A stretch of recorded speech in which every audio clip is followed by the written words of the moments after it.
Hello friends, आज की video में मैं अपने GFR के बारे में बात करूँगा। करंटली मेरा GFR 44 है।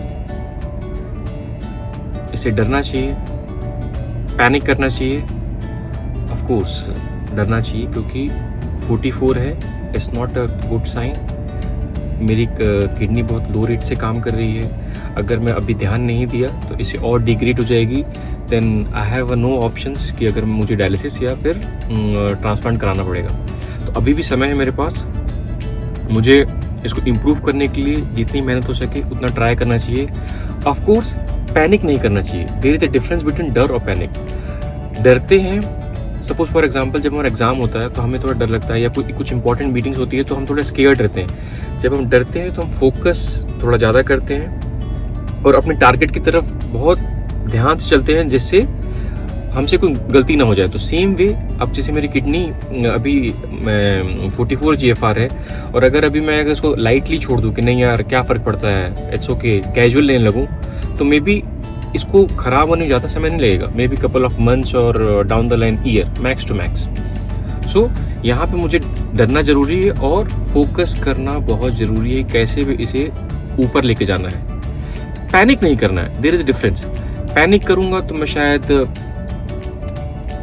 डिफरेंट तरीके अपनाने लगूंगा। कभी किसी डॉक्टर के पास जाऊंगा, कोई मेडिसिन ट्राई करूंगा, मल्टीपल चीज़ें ट्राई करके मैं शायद जो कंडीशन है उसको अच्छी करने की वजह ख़राब कर सकता हूँ। तो ऑफ कोर्स अब ये मुझे मालूम चल गया कि मेरी किडनी GFR 44 है। इसे कैसे इम्प्रूव करना है, तो मुझे डाइट से, अपना डाइट डिसिप्लिन करके, अपना एक्सरसाइज करके, मेडिकेशन से, अपना रेगुलर डॉक्टर फॉलोअप करके, इन सब चीज़ों करके मुझे इम्प्रूव करना है। Then I will be comfortable कि कैसे भी करके इसको एक अच्छे इसको ऊपर लेके जाना है। I have to set my target higher.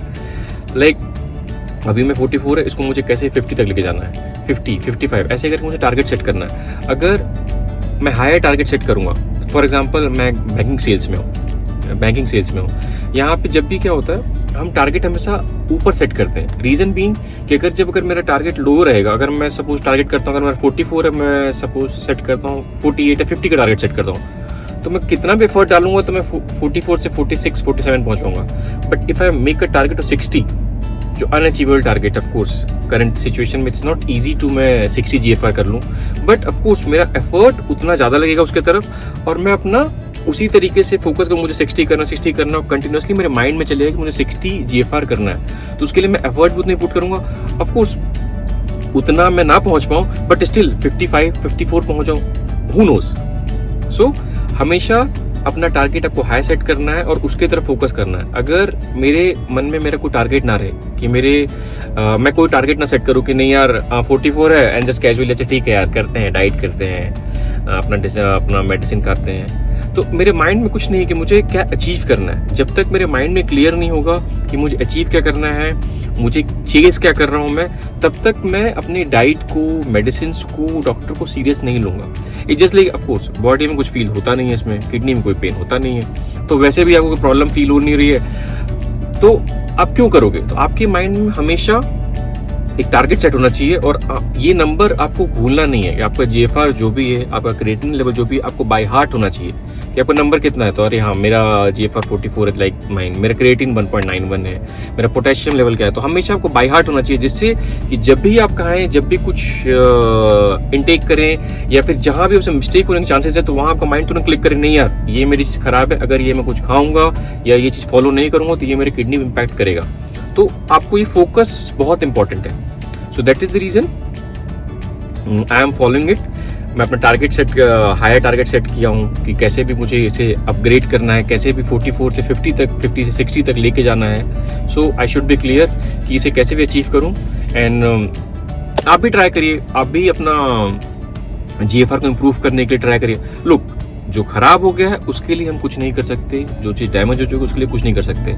So just try कि जो चीज़ खराब हो गई उसके बारे में क्रिप करके, परेशान होके कि अरे यार अब कैसे होगा, या गिव अप करके, तो कोई फ़ायदा नहीं है। और या उसके बाद में बात करिए, कोई फ़ायदा नहीं है। आप कुछ नहीं कर सकते। आप अगर मैं दिन भर बात करूँ मेरी किडनी खराब है, मैं क्या कर सकता हूँ? आज 44 है, कल से 30 चली जाए मेरे रोने से, तो उससे कोई फ़ायदा नहीं है। बेटर है कि अरे यार चल ठीक है 44 है, ओके लेट्स ट्राई हाई। अब एक चैलेंज है, आप किडनी की फिल्टर को ऐसे चैलेंज करके लेना है कि अच्छा ठीक है 44 है, ओके नो इश्यूज, मैं इसको कैसे भी ऊपर करके लेके जाऊंगा, do what ever I want, कुछ भी करूं, चाहे भूख कैसे भी करके इसे ऊपर लेके जाना है। फोकस क्लियर रखे, ट्राई करते रहे, हुआ तो हुआ, नहीं हुआ तो जो है एटलीस्ट वो तो मेंटेन ही रहेगा।